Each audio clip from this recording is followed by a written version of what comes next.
What is up, everyone? Welcome back to another episode. I'm sorry I missed you last week, but we are going to dive a little bit deeper into being sober curious on today's episode. So if you are interested in what sober curious is, or you actually know and you are sober curious, this episode is definitely for you. So stay tuned.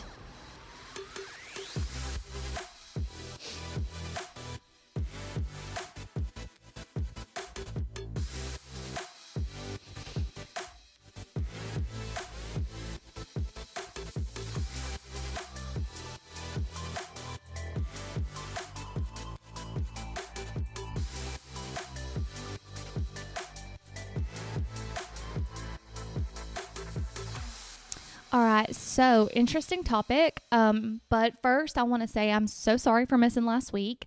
I don't know what was going on, but I had a very bad stomach pains. I mentioned being on this elimination diet, and every time I get to 2 to 3 weeks, I end up cheating because I want something else. I'm tired of eating the same thing, which, that goes hand in hand with meal prepping in general. One day I might get my shit together and actually complete the 4 to 6 weeks of doing this. Who knows? But anyways, I think I figured it out because I haven't had tomatoes in 5 weeks or 4 weeks as of last week. And I had pizza and it was gluten-free pizza, and my stomach was hurting kind of bad on Sunday. And then I tried to test the theory. I don't know why I was like, I think it's the tomatoes on Sunday because my stomach was hurting just a little bit. And I had barbecue sauce for dinner, and then my stomach was really hurting. So I was like, I'm pretty sure I've nailed down the culprit. It's tomatoes. And so I was like, we're not going to record the podcast this weekend because I try to typically do them on the weekends, because I have more downtime than in the week. But I was like, we'll just figure it out tomorrow after work. Monday after work, I'm just going to have to do it. I don't care. We're just going to have to record. Well, then Monday, my stomach was hurting so much worse. And I essentially just went to work, saw my patients, came home, and at 7 p.m., I was like, I can't do this. We're just going to have to skip a week. It's just going to have to be what it is. And I took some NyQuil and just went to bed. And then Tuesday, it was still not any better. So I was like, fuck it, screw it. We're just missing this week. So yeah, my stomach's better. But I had barbecue sauce again yesterday. I thought maybe I would learn my lesson, but I didn't. And then I had really bad stomach pain again. So I'm I'm not 99.9% sure it's the tomatoes. So the elimination diet did, figure out something. I need to stay away from tomatoes, which really sucks because I love me some cauliflower crust pizza from Mod Pizza. It's just delicious. But woe is me, right?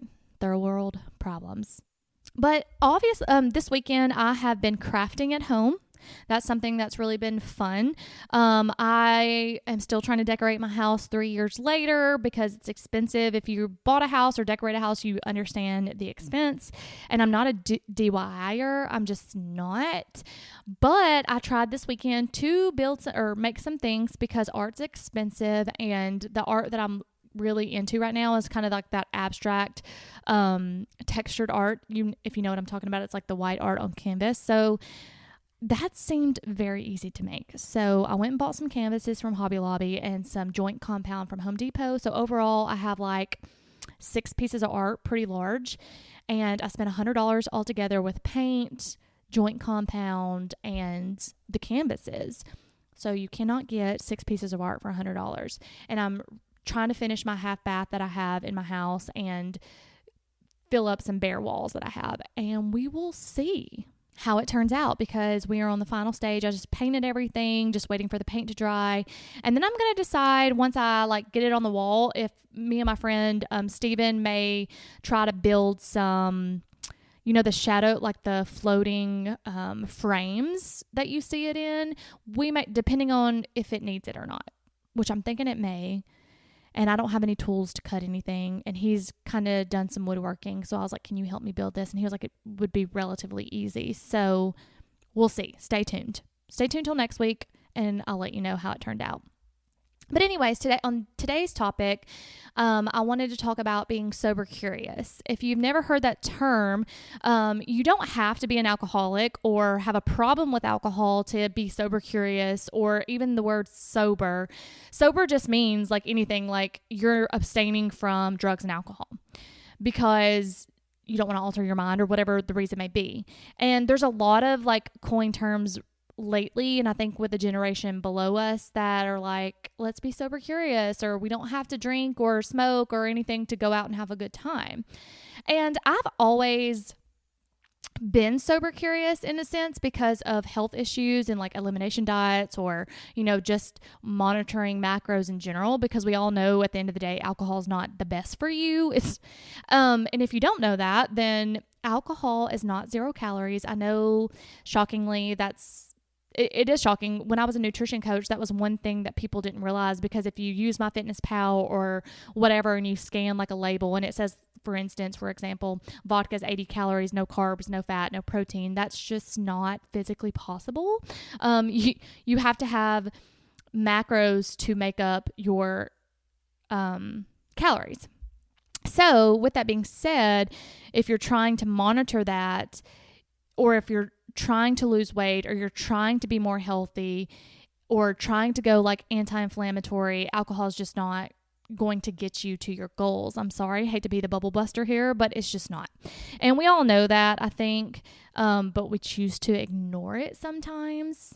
But anyways, I've always kind of dabbled in like, oh, I'm not going to drink this month, or go however many months without drinking. That's what being sober curious is. It's not saying you're never going to drink again. Like if you do have a problem with alcohol and you are sober and you do have to abstain from alcohol, that's separate from being sober curious. So yeah, I've always dabbled in that just because of the health and, with my thyroid and stuff. But me and a friend at work were just talking about, how alcohol can disrupt your life. And I've had experiences where, I went out, was only going to drink a couple cocktails, ended up drinking a little bit too much, or you're chasing that buzz where you're like, I still want to feel this feeling, but I don't want to be drunker. And we're all afraid. I think when you drink, obviously it alters your cognition and your thought process, but you're just like, I want to continue to feel this good. I want to be able to have these conversations, and I can't do that sober. And we tell ourselves all these things that make it okay. Not that it's not okay. It's just you're telling yourself all these things to make it better in your mind, I think. And then you maybe had a drink too many. You get a little brave. You say things that you shouldn't say to friends or significant others, and it starts an argument or a fight, or maybe you feel embarrassed when you wake up. And that is what I've just recently learned is anxiety. That's a thing where you wake up the next day and you're anxious about the previous night, even though you remember everything. You're just like, oh my gosh, did I say something stupid? Did I overshare? Did I overtalk? Like, I've been there. I'm sure you've been there too. And so I was talking with my friend about this, and we were just like, what purpose is this serving us? Like, if we wake up with anxiety, you have a headache, you feel dehydrated, you're not meeting your aesthetic goals, you're not meeting your health goals, what purpose is that serving? And I was just like, I've always questioned this, but I've never been like, I'm not going to drink. Or I always say I'm not going to drink for this amount of time, and then I end up like something happens and I'm like, oh, I'm going to drink. So I'm dabbling in the idea, like just like I dabbled in the elimination diet, and there's no set in stone if this will happen. I'm like, I think I might just try to go without drinking for so many months and just see what happens. Like, will my thyroid get better? Because alcohol is a very huge on the inflammation system. We know it's a poison. Like, we literally drink it and it's a poison to have a good time. And I'm not saying that I would never drink again. I love me a glass of Prosecco. But I just think it's interesting. And this particular friend was like, yeah, like I'll set out to have 2 glasses of wine, and then I'm having 4 glasses of wine, and it's not the intention that I set. And then, I fall asleep on the couch and I didn't finish what I needed to finish. And then I wake up and I'm like, damn, And so I was just like, there are so many people out there that can relate to this and have this story. Not to mention, I follow this influencer, Anna Grace, online, and she recently came out with a podcast episode on this. Her podcast is AG University, and she explains it so well. Like, she went a year without drinking because it was truly like causing her health issues. So she was like, I've got to put this down, and went a year.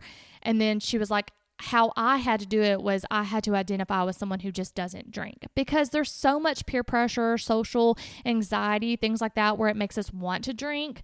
I'm that person. Like, I'm always like, I think I can go and not drink. And then I get there and I'm like, oh, I'm so anxious. I need to drink. I need to calm down.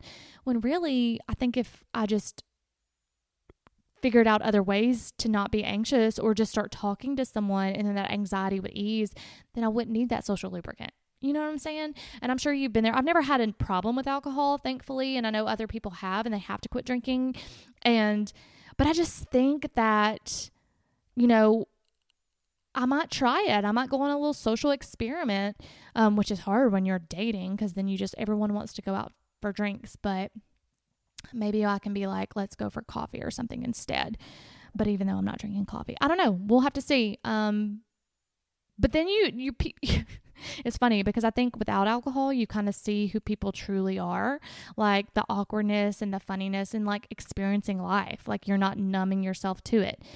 But I just think that's America. I think that's what we were raised in and how we were raised. If you don't, if you're a person that goes out and you don't have to drink and you don't have to do that, good for you.